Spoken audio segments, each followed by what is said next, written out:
The $1 million multifamily blueprint, how to make $1 million on your first small multifamily deal. That is what we're doing in today's video. As you can see, we're doing something a little different. We're doing a live event, the one-day multifamily mastermind here in beautiful Birmingham, Michigan at the Townsend Hotel, minutes away from my 42 unit. They're here to learn it live. You're gonna see little clips of that from today's event. But hey, even though you weren't able to make it with us live today, if you want my entire talk, my entire presentation, I'm going to give it to you for free. Click the link in the description below. How to grow your wealth and achieve financial freedom with small multifamily real estate. Let's get to it. So I'm convinced that the stock market is designed to make Wall Street wealthy. A 401k is an outdated vehicle for retirement. Multifamily, small multifamily, is an equalizer. We can all do it. Doesn't matter who you are, where you come from, you can own a property. That cash flows, that produces an amazing return and can change you and your family's life. If you have the brains, the courage, and the business acumen to do it. I'm gonna give you a blueprint, I'm gonna give you a roadmap. The courage is something that comes from having people in your corner, having someone to support you, having someone to walk you through it. But I believe that multifamily is the ultimate way for everyday people like you and I to create significant wealth for our family. Banks are not savers, they are investors. Everything we've been taught about money since we were young, unless your parents were really with it, is wrong. You go to school, what they say, get a safe job, save your money, invest in this 401k. At 65, then you can pull out and you go live a good life. Number one, why not enjoy life today? Does anyone here know that they're guaranteed to make it to 65? I don't know. And save your monies. Majority of us do what? We put in the bank, and then you got your little checking account. Your little checking account earns what? Here's a couple pennies. Thank you for your money. The bank is not a saver though. The bank is a lender. The business of banking is lending money. For every $1,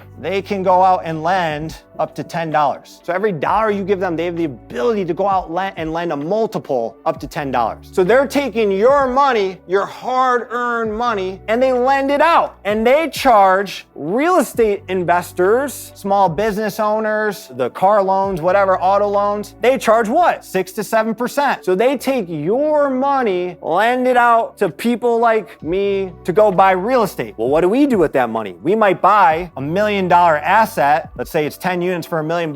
We're gonna put 30% down. So we're gonna put 300,000 down, but then the bank's gonna give us 700,000. What's that called? Leverage. I'm leveraging OPM, other people's money. Is it the bank's money? No, it's your money. The bank, society, mom and dad and grandma say, work hard for money. Take your money, put it in the bank, because this is what? Safe. Quote, safe. JP Morgan Chase says, thank you so much. I'm gonna give you 0.001%. Dude, even if they gave you 3%, you're barely keeping up with the rate of inflation. They say, thank you for your money. We are now gonna go lend this money out to people at what's called a spread. The spread is what they have to pay for the money. So they're making their 6%. They're happy. We can do a whole hell of a lot better than 6%. I'm gonna show you how Andrew and I get an infinite return. Debt is the way to wealth. All money is someone else's money. So many people are like, I don't want debt. Why? $1 million asset. I can control the asset for $300,000. I get the tax benefits. I get the appreciation. So if this deal is now worth $2 million in a year, I still only owe $700,000. That's what I mean. The bank is the best partner in the world. They just want their little 6%. You get everything else. You get the appreciation, the cash flow, the tax benefits. Anyone here not want to pay taxes ever again? Debt is the way to wealth. We've heard countless examples of people who own properties in cash. They are less financeable than people who have debt on properties and have liquidity because they have equity, but they have no cash and no source of income. Don't fear debt. Write this down. I don't fear the debt if I trust the asset. So I paid 1.34 million, 16 units. I'm like, we're overpaying. We're overstretching. I don't know. I did the deal. Okay. Right away, I call up Terry. I'm gonna go get you 300,000 as a tax write-off. All right, cool. Thanks, Terry. So right away, 300,000 tax write-off. Now we are able to take this against our taxable income because Andrea is what's called a real estate professional. So yes, she's a broker, but it's not a license. All it means is she materially participates 750 hours or more in real estate, and we can take any depreciation, remember this is depreciation, against our taxable income. So in my business, I make $300,000. This depreciation, now I made zero. But I still made that $300,000. The lender still says, oh, he made $300,000, but oh, he has depreciation, so he pays zero in tax. This is the big power. So many of you guys are like, I need cash flow, I want more income. Why don't we just keep your money? You guys pay so much to the IRS every year. What if we just kept your hard-earned money? My background, I'm a registered dietitian. I had a client who was a physician. He would say to me, he's like, January through June every year, I work for the IRS. What do you mean? I'm like, you're a physician. He's like, no. I pay 50% in taxes. So I work June through January for the IRS. Why? Because he was a high income earner, but he didn't have any depreciation. He didn't have any hard assets. He had the beautiful car. He had the bling bling. He went on beautiful trips. He showed me he had a $50,000 Versace table, but he didn't have any assets. So he had no depreciation. So he got schwacked by the IRS every year. So first thing we did, we took a tax write-off. I did an 80% loan to value. I put down $260,000. That was profit from my business that we save. We work our business, we save our money. That's how we do it. But $260,000, if you had 5 people at $50,000, you can do this deal. Trust me, you know 5 people with $50,000. The rent, $550 to $600 a month. The rents today are $1,050 plus all the fees that are included. We did light upgrades here. We didn't do anything crazy. I used the cash flow I had. Write this down. When you go with the lender, negotiate everything.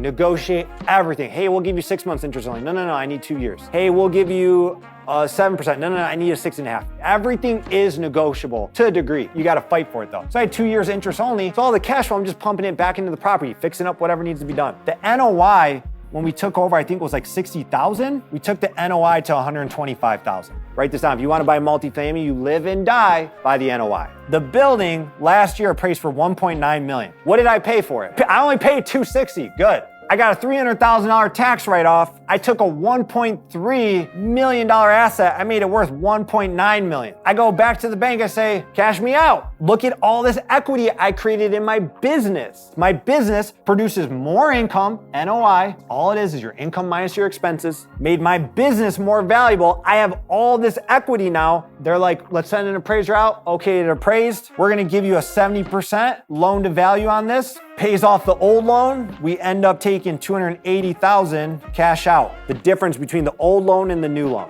Get that, tax-free. Why is that tax-free? Because it's debt. Now, cool. I have my $1.9 million asset. We are now selling this building next week to do a 1031 exchange into a bigger asset because I've made my returns. I've done my play, time to pass it off, and that's gonna go into a bigger building. So all the equity that remains, however many hundreds of thousands of dollars that remains in that deal, goes into the next deal. Look at the multiple exits. Look at the multiple ways I've made money on this one deal. I got $300,000 in tax savings. I got $280,000 schwack cash to me at a closing table. How nice would that be, right? You sign at a closing table, they wire you $280,000. You still own the asset. You still get depreciation. You're still getting cash flow. I don't even know how much cash flow we made. Little trickle along the way to keep me happy. And now I'm gonna sell it and take the rest of the equity into a bigger deal. That's what we mean by multiple exits. Stocks, you exit once. You sell, you make your money. Multifamily, multiple exits. Infinite ROI. We've shown this, right? This property's now an infinite ROI. My 260 has come back to me multiple ways. Infinite return on investment. I own this $1.9 million asset. I've got no money in the deal. If I give you a property today and it makes 10 grand this year, what's your return on investment? Infinite, you didn't pay anything for it.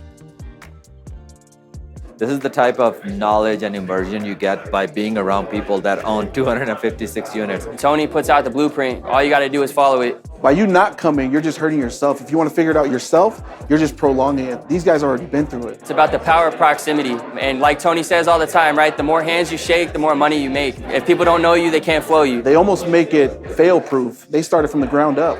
All you need is one line, man. Like he says, the money's worth moment. That's all it takes. I drove 4 hours here. I'm driving 4 hours back. No regrets. I would come again tomorrow if it was a 2-day thing. I absolutely would. Once you close your first deal, you are now a buyer and an owner of multifamily. Without your first deal, I say it's a nice way, but you're just like everybody else. So a broker needs to know you're a surety of closing. And I'm telling you, if you're under contract and you're like, I want 50K, but they're only giving me 40K, shut the f up and do the deal. Because if you want to buy more, because then they go, okay, cool. We've seen this person before. We know this person. They've done a deal. Let me give them more. That's my big piece of advice, man. Deal flow is everything. A lot of my early deals, from a broker who I connected with him on LinkedIn. I drove over to his office. I shook his hand. I showed him what I bought in single family. I said, put that deal in front of me. I'm going to close it. That 56 unit he brought, last sold in 1993, bought in 2023, 30 years. The owner held it for, what's that tell you if they've held it for 30 years? It's a good freaking deal. I tried to refinance some deals to pay for it. That got denied. I could have walked away. I thought about walking away because that would have been the easy thing to do, but I said, forget it. Let's sell everything.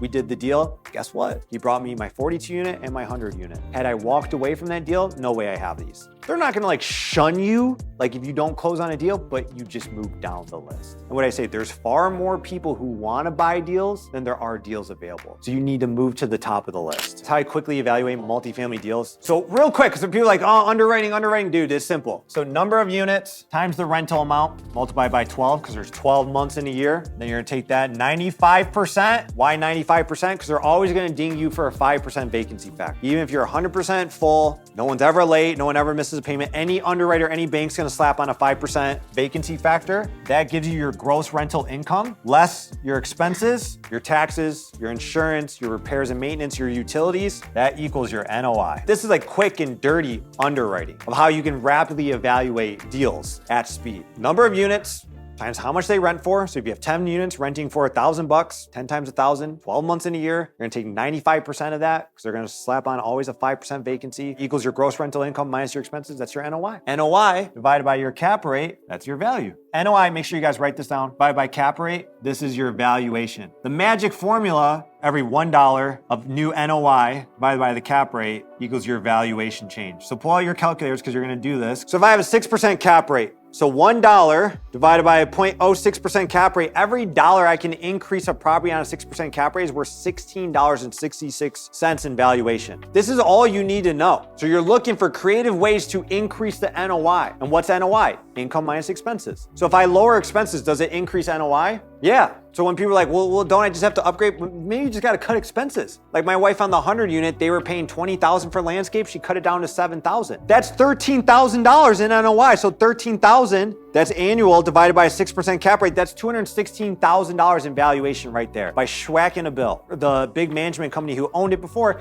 just wasn't paying attention to it. So let me give you guys some real life examples. That's my 7-plex in Northfield. 2021, it was listed for $550,000, bought it for $660K because it was a bidding war back then. My debt was 3.9%. I was like, you guys, this is high. I'm like, I heard they're getting threes. Took the rents from like $600 to $1,100. So talk about creative. There was a barn on the property doing nothing. The owner put like weird shit, appliances, random stuff. 3 people owned it. 1 guy managed it, 2 other people were just the investors. So 7 units, see? We cleared it out, we rented the barn for $250 a month. I just saw we got a renewal, it's $300 now. So this is a 6% cap rate. So magic formula, $250 a month, 12 months is $3,000 divided by a 6% cap rate. That's $50,000 in new NOI. I took a space that had nothing in it and I rented it out. My 42 unit, there are 4 office spaces in there. The other owner owns thousands of units, big management company. They didn't pay attention to it. We cleaned them out, made it a conference room. My brokerage pays rent. We have other people who pay rent in there. That's new NOI. You got to be creative. You have to see things that the other owner didn't see. That's why when you guys are like, but you don't put granite in there, right? Because I don't have to, because I'm doing this instead. So 660, the deal appraised in 2022 for $1 million. I pulled $250,000 out. Once I saw that, I said, no more single family. We're going all in on this. And we still own the deal. I still own this deal today. This would probably be the last ones I sell because I don't hear from them. They rent like $1,200 now. It's an A+ area. It's Northville, Michigan. I am across the street from multi-million-dollar homes. Write this down, never compromise on location. I'd rather you buy 7 in a great location than 70 in a place where no one wants to live, no one's gonna pay their rent. Look at this $1 million math. Take a picture of this. If you have 8 units, you need to raise the rent $625 to make $1 million.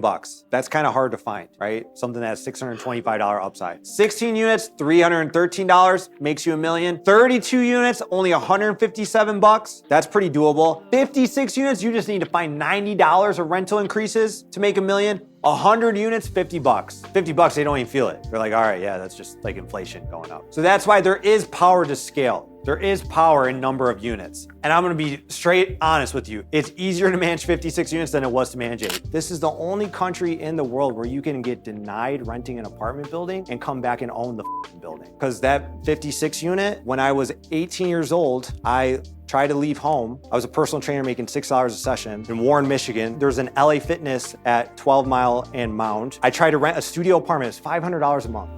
The mattress folded out of the wall, mini fridge. I tried to rent it. I got denied. They're like, you have no credit, you have no income, you make $6 a session, you only do 20 sessions a week. And that was a low point for my life. I really, like at that moment of my life, I'm usually optimistic, but I really questioned, like, why am I here? I didn't come back to rent that little shitty apartment. I bought the building 4 miles north of that. I put my family's name on it. That embarrassment turned into pride. That's this journey. That's that entrepreneurial journey. You can truly start with nothing and have everything if you do the work. I try to really be transparent with you guys today about the negative too. Like I told you, that buying this was stressful. When we closed, they're like, congratulations. I'm like, thank you. You know, like I was so scared because I'm like, what did we just do? I'm like, we sold everything to do this. When you take the risk and you bet on yourself and you believe in yourself, that's what it's all about. This stuff can truly change you and your family's life. When you look at like generational wealth and like families' lineage who've been changed, it's usually in real estate. There are the Warren Buffetts who can do the stock market, but like I said, maybe I'm just not smart enough. Like crypto, I don't get it. Bitcoin was 10 cents and now it's 100 grand. I get it, but I also don't get it because I can't touch it. I can't feel it. I can see this, I can drive this, I can get it. I can say, okay, lower expenses, increase income. That's what motivates me. That's what fires me up. People like Keith, I know Keith isn't here, but he's like, we got our money out of our 401k, we got out of the stock market and we bought a building. That's what motivates me. All right, so you just got to see the one-day multifamily mastermind event here. Now, unfortunately, you weren't able to join us live. It's amazing. As you can see, we're an hour past closing time and we're still here hanging out, shaking hands and doing deals together. What I want to do though is I want to give you my talk from this event for free. All you need to do is click somewhere in the description. You'll see the link, put in your information. I'll send you the talk for free. If you enjoyed the content, you enjoyed seeing this today, drop us a comment below. If you want to join us at a future mastermind, there'll be a link in the description below. Fill out a form, get on the wait list. As always, thank you guys so much for being here. We're building a community of people doing deals, buying deals, changing their family's legacy by getting into multifamily real estate. And I want you to be next. If you're looking for one-on-one help and coaching and support to help you buy your first deal, there's a link in the description for our coaching and mentorship program, or just shoot me a DM on Instagram or shoot me an email. We're here to help you. Thank you guys so much for being here. Until next time, we'll talk soon. Thanks.